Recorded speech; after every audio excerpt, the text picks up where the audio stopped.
ngomongin atau berbicara soal rekapitulasi ini, kemarin juga ada yang disorot tiba-tiba ada PKPU baru begitu ya. Tanggapan Mbak seperti apa? Ya, memang PKPU-nya baru terbit ya. Saya sendiri baru dapat dokumennya itu tadi pagi. Sebelum berangkat saya terima dan belajar cepat begitu. Ini memang menjadi anomali karena Undang-Undang Pemilu kan tidak diubah. Sehingga kemudian tidak ada alasan produk hukum itu keluar lama. Undang-undang yang dipakai sekarang tuh sama dengan pemilu 2019. Betul. Jadi pelajaran praktiknya itu sudah pernah dilakukan sehingga tidak terlalu sulit untuk membentuk peraturan itu lebih awal. Nah, ini kan rekapitulasi itu kapan akan berlangsung? Penghitungan suara itu akan berlangsung maksimal sampai dengan keesokan hari tanggal 15 Februari jam 12 siang. Nah, setelah itu 15 Februari dimulailah rangkaian rekapitulasi suara dari mulai kecamatan. Jadi ini sekarang hasil akan dikirim ke kecamatan via PPS atau desa kelurahan dan naik ke KPU Kabupaten Kota setelahnya dan KPU Provinsi dan terakhir KPU RI. Diharapkan hasil paling lambat ditetapkan rekapitulasi penghitungan suara nasional pada 20 Maret 2024.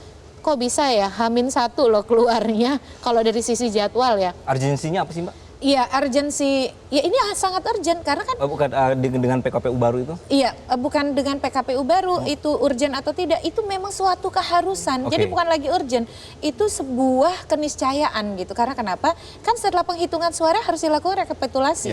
Kalau produknya keluar terlambat, rujukan kita pakai apa? Regulasi itu kan tidak bisa serta-merta ditaruh di atas meja kita baca. Kita harus pelajari dulu, kasih pelatihan dulu, masyarakat paham dulu, media membaca sehingga bisa menjelaskan dengan baik kepada publik. Dengan demikian sosialisasi pemahaman masyarakat bisa seragam. Inilah yang kemudian membuat beberapa problem teknis di lapangan. Misalnya ada istilah baru, contoh. Kalau dulu kan, kalau untuk penghitungan suara ya, kalau dulu namanya kan formulir C1, sekarang namanya C hasil, walaupun satunya yang dihilangkan, tapi kan orang harus terbiasa. Kemudian kalau yang direkapitulasi ini, kalau dulu namanya formulir D1, sekarang formulir D hasil begitu. Nah, yang hal-hal seperti ini menurut saya KPU harusnya lebih awal karena sebuah regulasi bukan hanya soal terbit, tetapi juga ada proses sosialisasi, pelatihan, pemahaman, dan juga kemudian proses untuk menguasai sehingga tadi ya kesepahaman di antara KPU, Bawaslu, peserta pemilu, masyarakat, pemilih itu bisa sama baiknya.